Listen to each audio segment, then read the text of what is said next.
ஆனால் ஒன்றை மட்டும் கூறிக்கொள்ள ஆசைப்படுகிறேன்.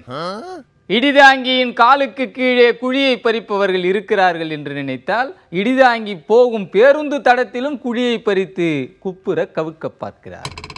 கண்டக்டரிடம் டெபாசிட் பண்ணிய காசை பறிகொடுத்து விட்டு அவசர அவசரமாக ஆர்கே நகருக்கு சென்றால் ஆட்டத்தை இடையிலேயே முடித்து விட்டதாக இடையில் வந்த அம்பையர் சொல்லிவிட்டார். ஆக மவுண்ட் ரோட்டிலே பள்ளம் தோண்டினால் ஆர்கே நகருக்கு நெறிகட்டி உள்ளது. பேருந்து பள்ளத்தில் படுத்து கொண்டால் கண்டக்டர் டிக்கெட் கிழிக்க வேண்டியதில்லை. கடைசியில் கை கெட்டும் தூரத்தில் வெற்றி வெண்ணையாக திரண்டு வரும் நேரத்தில் மொன்னை கத்தியை கொண்டு வெண்ணையை வெட்டி பறித்து சென்று விட்டார். வெற்றி எனக்குத்தான் என்று தம்பட்டம் அடித்துவிட்டு முடிவு நாள் என்று முக்காடுடன் உலா வரும் வாய்ப்பை இடையிலேயே பறித்து செல்லுவது என்ன நியாயம்?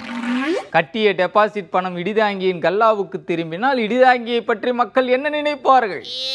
டெபாசிட் பணம் திரும்பவும் டெப்போவுக்கே திரும்பிவிட்டால் சரித்திரம் இடிதாங்கியை என்ன நினைக்கும்?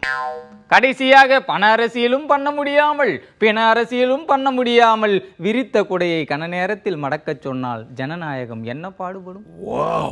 எழுத்து கூட்டி பேசி கடை விரிக்க வந்தவர்களை எல்லாம் எழுந்து நடக்க முடியாமல் பாதியிலேயே திரும்பி போக சொன்னால் திரும்பி போவதற்கு துடுப்புக்கு எங்கே போவார்கள்? அடுப்பில் இருக்கும் நெருப்பை அணைத்து விட்டு காப்பிக்கு டோக்கன் கொடுக்க சொன்னால் டபரா செட்டுக்கு கோபம் வராதா? குறைந்தபட்சம் கொடுத்த டோக்கன்களுக்கு கேரண்டி கார்டு கொடுப்பதற்காகவாவது ஒரு டேட் கொடுத்திருந்தால் கூட இடிதாங்கி ஆசுவாசமாயிருந்தது. ஆர்கே நகரில் தேர்தலை சூடுபடுத்துவதற்காக சூக்காட்டி விட்டு எரியிற வெயிலில் கூவி கொண்டிருந்த இந்த கூமுட்டையை மூட்டை கட்டி கொண்டு திரும்பி போக சொல்வது நியாயமா? அப்படி சொன்னால் ஜனநாயகத்தின் மேல் நான்ஸ்டாப் நம்பிக்கை வைத்திருக்கும் வாக்காளர்களின் மனசு என்ன பாடுபடும்? வாக்காளர்களின் கனவின் மேல் கல்லை போட்டு கனவை கலைத்தால் 2020 கைக்கு கிடைக்க வேண்டிய வல்லரசு ஓலைப்பாயை விரித்து கொஞ்சம் பொறுங்கள் என்று சொல்லிவிடார். ஆனால் இதையெல்லாம் பார்த்து இடிதாங்கி இடிந்து போக மாட்டான். காரணம், மடியில் இருக்கும் கனத்தை கன நேரத்தில் இறக்கி வைத்துவிட்டு அடுத்து வரும் தேர்தலில் திரும்பவும் மடியில் ஏற்றும் பக்குவத்தை அடைந்து விட்டான். ஆனால் குட்டையை கலக்கி கொண்டிருந்த மற்ற வேட்பாளர்களை நினைத்தால் தான் பரிதாபமாக இருக்கிறது.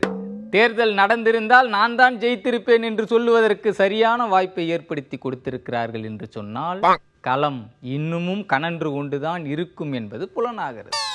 எனவே இன்னும் மிக விரைவில் ஆர்கே நகருக்குள் இந்த பெருச்சாளி பெரும் படையுடன் புகுவான் என்ற உண்மையை கூறி உங்களிடமிருந்து விடைபெறுகிறேன். நன்றி, வணக்கம்.